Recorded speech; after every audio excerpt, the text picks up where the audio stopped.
चोट लगने और विषैले पदार्थ खाने के कारण या किसी भी अन्य बीमारी के कारण अगर शरीर में स्नायुविक तंत्र यानी कि जो शक्ति होती है वो घटने लगता है, वो नष्ट हो जाता है, तो नष्ट होने की प्रक्रिया को हम पैरालिसिस कहते हैं।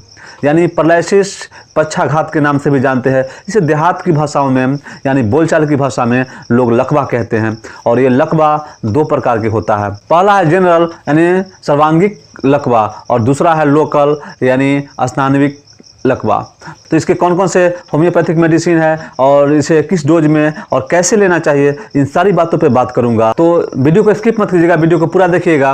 और आप मेरे चैनल में नए हैं तो मेरे चैनल को सब्सक्राइब कर दीजिएगा ताकि आने वाले नए वीडियो के नोटिफिकेशन आपको मिलता रहे। तो साधारण भाषा में अगर शरीर के अंदर किसी भी भाग में, दाहिना हो चाहे बायां हो, किसी भी भाग में जो हमारे शरीर के अंदर जो नस होते हैं, स्नायुविक तंत्र होते हैं, उसमें जो ब्लड के सर्कुलेशन होते हैं वो अगर कम जाता है यानी ठीक से ब्लड का रफ्तार नहीं होता है, रफ्तार धीमा पड़ जाता है, तो अब हमारे जो हाथ हैं वो बिल्कुल सुस्त हो जाते हैं, तो उसे ही पैरालिसिस कहते हैं। तो ये शरीर के किसी भी अंग में हो सकता है, किसी भी भाग में हो सकता है, या वो पैर में हो सकता है, या शरीर में हो सकता है, या मुख में हो सकता है, कहीं भी हो सकता है।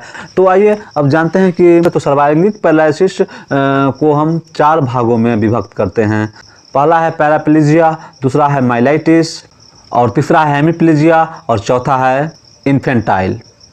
तो ये 4 प्रकार के होते हैं। जनरल सर्वांगिक जो पैरालिसिस हैं वो पूरे शरीर में कहीं भी हो सकता है, और शरीर के बड़े भागों में जो होता है उसे सर्वांगिक यानी सर्व अंग, सबसे बड़ा अंग में जो होता है उसे सर्वांगिक पैरालिसिस की संज्ञा दी जाती है।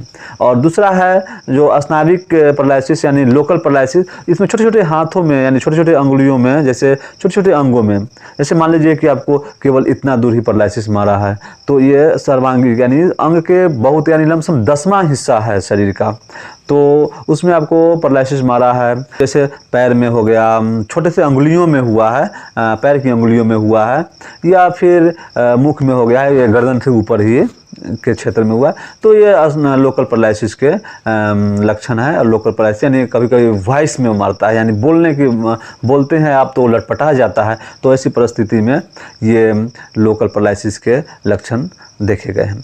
तो आइए अब देर किए बगैर जानते हैं कि इसके कौन कौन सी होम्योपैथिक मेडिसिन है और बहुत ही इफेक्टिव मेडिसिन है। तो इसके जो बहुत ही महत्वपूर्ण मेडिसिन है वो है अर्निका, पहली मेडिसिन जो शरीर के सभी तंत्रों में ब्लड के सर्कुलेशन को बढ़ाने का काम करती है।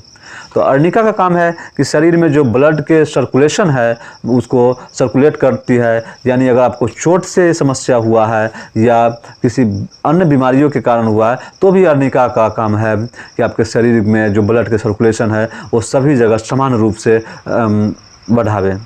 तो इसे 2 बूंद दिन में 3 बार, 200 पोटेंसी में 2 बूंद दिन में 3 बार यूज करने से बहुत ही अच्छा रिजल्ट मिलता है। और दूसरी मेडिसिन है वह है जैल्सीमियम। तो जैल्सीमियम 30 का प्रयोग करने से बहुत ही अच्छा रिजल्ट मिलता है। और जैल्सीमियम का काम होता है शरीर लूज हो जाना, यानी वीकनेस के कारण हो, यानी शरीर में शक्ति न मिलना, शरीर के किसी भी पार्ट में शक्ति न मिलना ही जैल्सीमियम का लक्षण होता है। यानी बिल्कुल आप सुस्त, यानी आपके अंदर झपाने की जो परिस्थिति होती है, यानी बार बार आप झपाने लगते हैं, ऐसी परिस्थिति में जैल्सीमियम का प्रयोग करने से बहुत ही अच्छा रिजल्ट मिलता है। तो जैल्सीमियम 30 पोटेंसी में 2 बूंद दिन में 3 बार प्रयोग करने से बहुत अच्छा रिजल्ट मिलता है। और तीसरी मेडिसिन है बहुत ही अच्छा बायोकेमिक साल्ट है, और वो है कालीफॉस 6x। कालीफॉस को 6x पोटेंसी में 6 गोली सुबह, 6 गोली दोपहर और 6 गोली शाम यूज करने से बहुत ही अच्छा रिजल्ट मिलता है। तो कालीफॉस 6x पोटेंसी में दिन में 3 बार,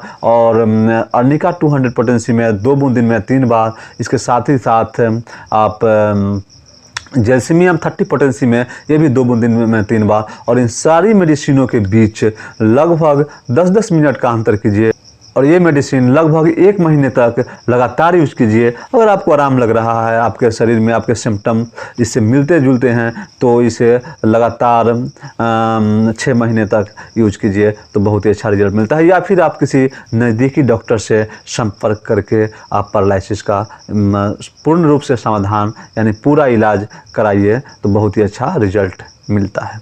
तो होम्योपैथिक पैरालिसिस के लिए रामबाण औषधि के रूप में काम करती है। तो आशा करता हूँ कि आपको ये वीडियो समझ में आ गया होगा। वीडियो समझ में आ गया होगा तो लाइक शेयर सब्सक्राइब कर दीजिएगा। इसी के साथ have a nice day. Thank you so much. Goodbye, good night.